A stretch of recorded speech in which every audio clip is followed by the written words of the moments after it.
No game for Shedeur Sanders with an oblique injury. Kenny Pickett has a hamstring injury. They're both listed as There comes the rookie, though. John Campbell. Untouched. Little inside blitz right there takes Gabriel down. But it was a theme all day.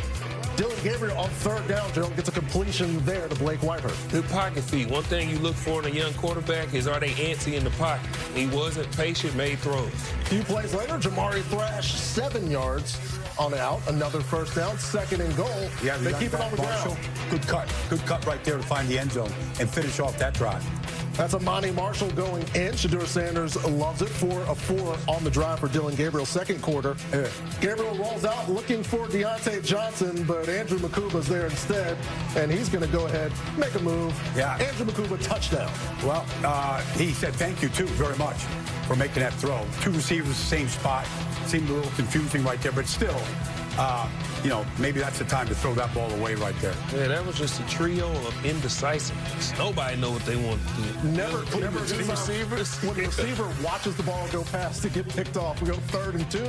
It's 3rd down. Dillon Gabriel again this time. Jamari Thrash right there on the move. 19 yards on the play. Later that drive, it's Azeez Ojulari getting to Gabriel's 7-yard loss. A field goal takes the lead.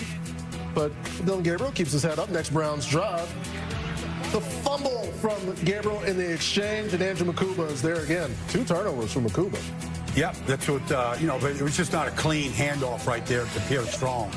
And so that's the first job. Get the ball in the belly of your back right there. A little miscommunication in that handoff. That starts with the quarterback.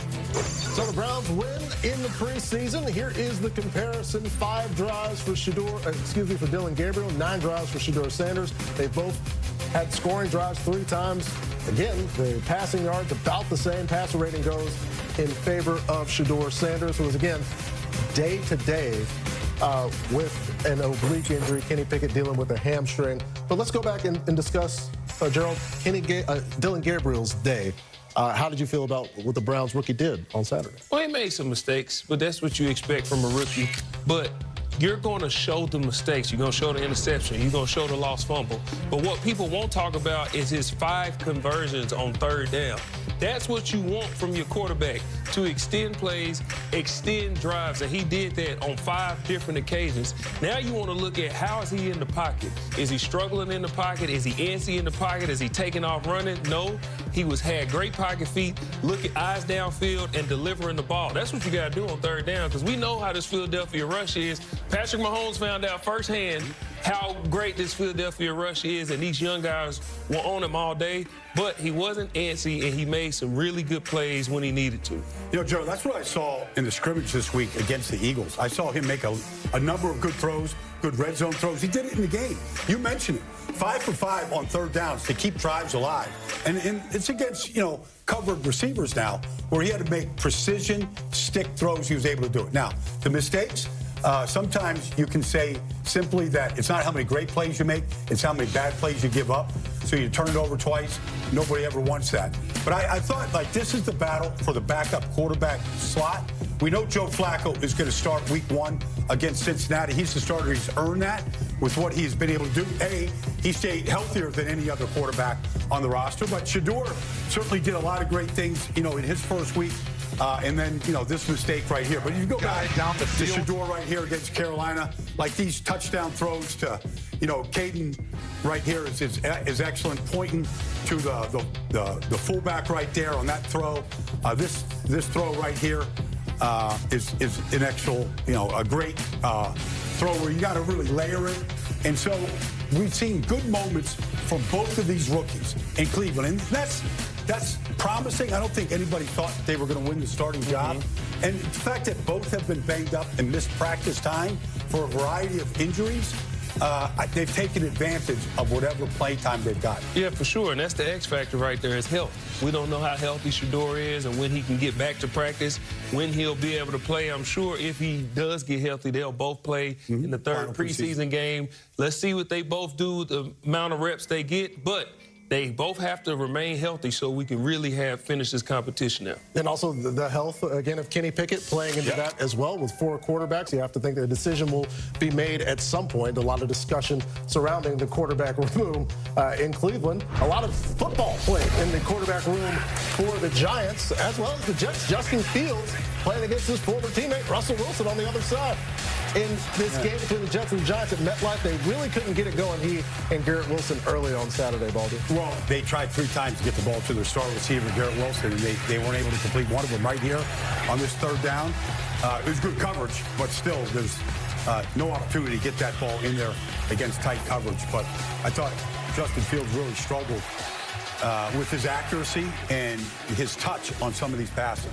Yep, Paulson Adebo in on 2 of those plays. Cordell Flott breaks up that last one. Fields was 0-3, targeting his former college teammate in Garrett Wilson. Let's look at Russ. Got that 1-year, $10.5 million contract, and he's throwing a moonshot to Bo Collins.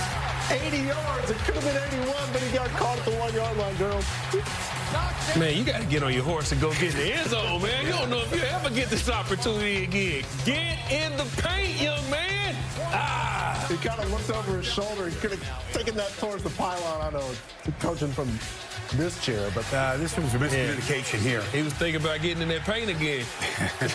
Y'all got to get on the same page. Yeah, Russ points to the corner and says, that's where I wanted to go. Jackson Dart wants to go on the field. Eventually did in this game. Would come back off, and then go right back on. 1st and 10, 3rd quarter. Dart throws one down the middle of the field. It is complete. I like how aggressive he is in the middle of the field and how sure he is. Of course, the touchdown throw to Dulcich off play action. I mean, that's just a great throw. Good play design as well. But 2 weeks in a row now, touchdown throws. The fake right there to Ward, and there's the touchdown. No hesitation. 0. And at one point right here, 13 straight completions in a row. And I felt like he was in the process of elevating all of his receivers and all of his teammates around him with his success and, punching in from 1 on the quarterback sneak. Then gets Juice Wells, gets him down to the 1. Dart goes and finishes, hypes the crowd up as well. And this is the discussion that's going on in New York and New Jersey. Jackson Dart has had 5 scoring drives. He's played more than Russell Wilson. 117 on the passer rating. Russell Wilson named the starter. It's been pretty consistent, Baldy, that Russ is going to start the season. Is Jackson Dart giving Brian Daboll something to think about here? Well, let's just take a look at one play, the touchdown throw, because it is a well-designed play, but it's really well executed by Dart. It starts with this play-action fake right here to Ward, the running back. And what it does is he really sells the fake. Success lies in the details. Now, that fake, if you freeze it there, look at all the defenders that he moves. He moves all 4 Jet defenders, right? And what that does is it really is going to open up this lane right there for Greg Dulcich to go underneath it. And once he gets the defense to move off the fake, now there's no hesitation. Just rip it. Just let it rip. I mean, it's a true dart right there, right down the field here.